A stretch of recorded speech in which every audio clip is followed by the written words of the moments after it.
ഗാന്ധിജി എത്ര തവണയാണ് കേരളത്തിൽ വന്നിട്ടുള്ളതെന്ന് അറിയാമോ? ടോട്ടൽ 5 തവണയാണ് ഗാന്ധിജി കേരളത്തിൽ വന്നിട്ടുള്ളത്.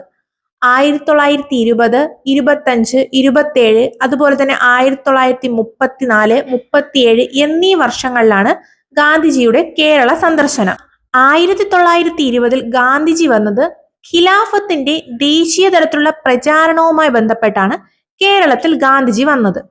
എന്നാൽ രണ്ടാമതായി 1925 ഗാന്ധിജി വന്നതാവട്ടെ അത് വൈക്കം സത്യാഗ്രഹത്തോടനുബന്ധിച്ചാണ് ഗാന്ധിജി രണ്ടാമത്തെ കേരള സന്ദർശനം നടത്തിയത്. രണ്ടാമത്തെ കേരള സന്ദർശനവുമായി ബന്ധപ്പെട്ട് ഗാന്ധിജി സന്ദർശിച്ച തിരുവിതാംകൂർ ഭരണാധികാരിയാണ് റാണി സേതുലക്ഷ്മി ഭായ്.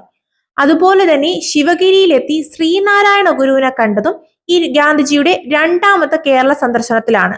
ദക്ഷിണേന്ത്യൻ പര്യടനത്തോടനുബന്ധിച്ചാണ് ഗാന്ധിജിയുടെ മൂന്നാമത്തെ സന്ദർശനം വരുന്നത്. 1927 ഗാന്ധിജിയുടെ മൂന്നാമത്തെ സന്ദർശനം. ഈ മൂന്നാമത്തെ സന്ദർശനത്തിൽ ഗാന്ധിജി കണ്ടുമുട്ടിയത് വള്ളത്തോൾ നാരായണ മേനോനെയാണ്. ഹരിജൻ ധനസമാഹരണത്തിനു വേണ്ടിയാണ് ഗാന്ധിജി നാലാമതായിട്ട് 1934 കേരള സന്ദർശനം നടത്തിയത്. ഈ ഒരു സന്ദർശനത്തിലൂടെ തന്നെ വടകരയിൽ വെച്ച് ഹരിജൻ ധനസമാഹരണ ഫണ്ടിലേക്ക് തന്റെ സ്വർണ്ണാഭരണങ്ങൾ അഴിച്ചു നൽകിയ പ്രശസ്ത വനിതയാരെന്ന് ചോദിച്ചാൽ അതാണ് കൗമുദി ടീച്ചർ. ഇനി ഗാന്ധിജിയുടെ അവസാനത്തെ സന്ദർശനം 1937 അത് ക്ഷേത്രപ്രവേശനവുമായി ബന്ധപ്പെട്ടാണ് ഗാന്ധിജി കേരളം സന്ദർശിച്ചത്. അവിടെ വെച്ച് തന്നെ കേരളത്തിലെ തിരുവിതാംകൂർ ഭരണാധികാരിയായിരുന്ന ശ്രീ ചിത്തിര തിരുനാളുമായിട്ട് കൂടിക്കാഴ്ചയും ഈ ഗാന്ധിജി നടത്തുകയുണ്ടായി.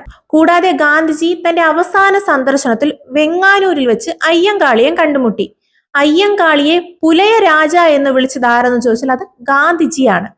ഇതുപോലുള്ള ഡെയിലി PSC അപ്ഡേറ്റ്സിനായി ഈ പേജ് ഒന്ന് ഫോളോ ചെയ്ത് വെച്ചോളൂ.